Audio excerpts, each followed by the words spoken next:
What's poppin', dogs? Mr. Allen here, graphing a couple cubic functions in this video, and we're going to do so using transformations. So we're given the graph of f of x equals x cubed, and I also put down a little reference of a t-chart over there for that function.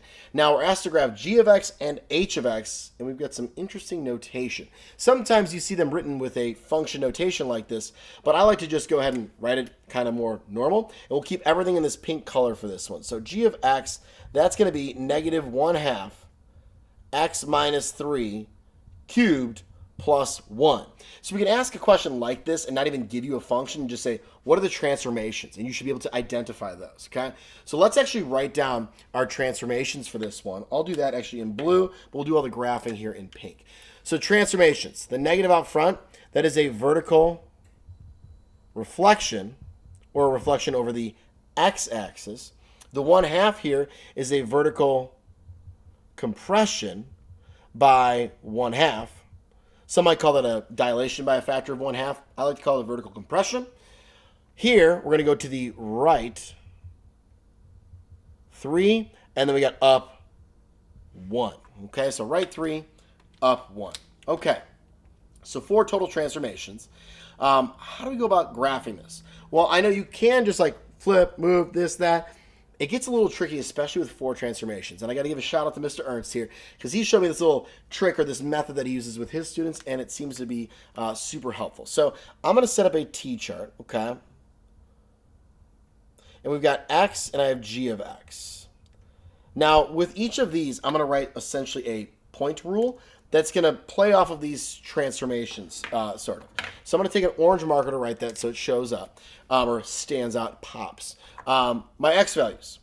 What is changing the x values? Which of my transformations?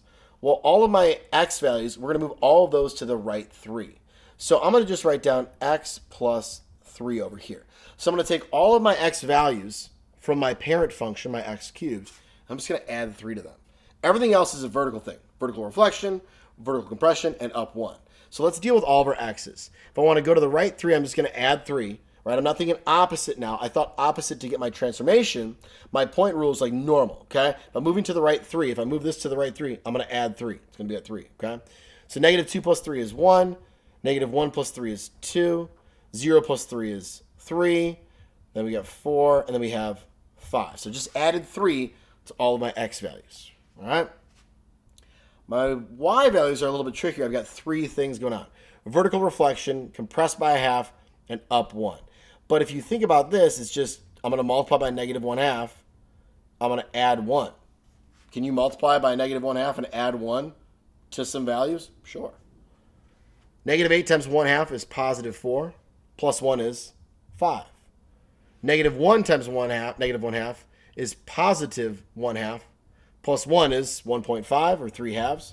I'll do decimals. I feel like it's going to be easier to graph if I have decimals. Okay? 0 times negative 1/2 is 0 plus 1 is 1. 1 times negative 1/2 is negative 1/2 plus 1 is 1/2 or 0.5, 0.5. And then 2, why did I have 2 there? That should be an 8. Yeah, there we go.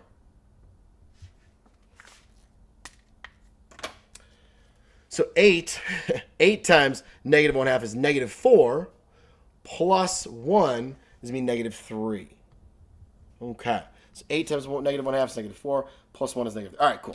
Excellent. Wonderful. So now we can just plot those. Let's do it. Let's just plot them. 1, 5. 1, 2, 3, 4, 5. 2. Then we have 1.5. So right about here. 3, 1. 4.5. And 5, negative 3. And now I want to see, does this graph look like it's been shrunk, flipped, and shifted over? Well, it certainly looks like it. If I come down here, whee, little S shape, try your best to get all the points. I didn't do the best job there, but we're all right. I'm going to put g of x, boom. Does it look like it's been flipped, shrunk, and shifted over? Certainly does. Okay, there we go. Nice. 4 transformations. I went crazy right off the bat there with the first example. This one only has 2 transformations, but it's got a horizontal. Yee. All right. So for this one, I'm going to rewrite it. h of x equals that 1/3 is in parentheses here, getting cubed minus 1. And let's write down our transformations just like we did before for this one. So I have, let's see here. It's a horizontal. It's inside. I got to flip it. So it's 3 is my factor. So horizontal stretch by a factor of 3. And then what's this going to do? Down 1. Okay, so only 2 transformations here. Not terrible. But let's get a T-chart ready here. Let's get a little T-chart. X, h of x. And then we have, let's see here. Let's put our point rules like we were talking about. Does anything change this guy here? Yeah, horizontal stretch by 3. So really it's just going to be 3. If I can make a 3 nicely. 3x. And what's going to change my y values? I'm going down 1. So y minus 1. Cool? Dope. So let's take these values here. Negative 2 through 2. Negative 2 times 3 is negative 6. Negative 1 times 3 is negative 3. 0 times 3 is 0. 1 times 3 is 3. 2 times 3 is 6. So those are my new x values, right? It's getting wider, right? It's a horizontal stretch.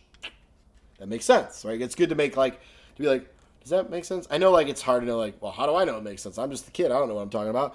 But you could think oh, horizontal stretch. So my x values should get larger, right? Hopefully that makes sense or clicks a little bit. Next one, y minus 1. So I'm going to take all my y values. I'm going to subtract 1. Negative 8 minus 1 is going to be negative 9. Let's see here. Negative 1 minus 1 is going to be negative 2. 0 minus 1, negative 1. 1 minus 1, 0. 8 minus 1, 7. Cool. Beautiful. It's kind of an ugly 7. I'm a little upset with my 7 right here. Okay. Anywho, we've got all of our points. Let's plot them in green and label our graph. Negative 6. 1, 2, 3, 4, 5, 6. Negative 9. Way the heck down here. It's actually going to be off the graph, but I'll leave it right here. I'll even label it negative 6, negative 9. This is kind of sort of off the graph, off the end scale. It's got a little lower than that one, but then I think I'm going to be off my graph there. It looks like I might be. I can maybe go a little lower. Just a giant blob. Anywho, negative 3, negative 2. Negative 3, negative 2. Chilling right here. Then I have 0, negative 1, 0, negative 1. 3, 0. 1, 2, 3, 0. And then 6, 7. So 4, 5, 6, and then up 7. 1, 2, 3, 4, 5, 6, 7. Woo! This is quite the graph here. So I like to always practice how I'm going to make it. And then I hope for the best that I connect things nicely. I feel like that looks pretty good. Okay. We'll call that h of x, right? H of x. Yep. There we go. So it does look kind of like we talked about. Looks like it's been this white graph here, the original, that it's been stretched horizontally and moved down 1. Okay? Always do that visual check later on to see if does it look okay? And if it looks really messed up, you're like, maybe I did something wrong. Maybe I should go check that out. But I think it looks pretty good here. There we go, guys. I like this little point rule kind of thing. Put down a little cheat sheet for you. What I need to do to my x's, what I need to do to my y's, then plot them. You can do it visually and manipulate it, but I feel I get lost sometimes doing that. I know it's a challenge. I really like this method. Hopefully you guys like it as well. Shout out to Mr. Ernst. If you see him in the halls, if you go to school here, let him know, hey man, that point method's sick. And otherwise, you guys have a great day. See you later.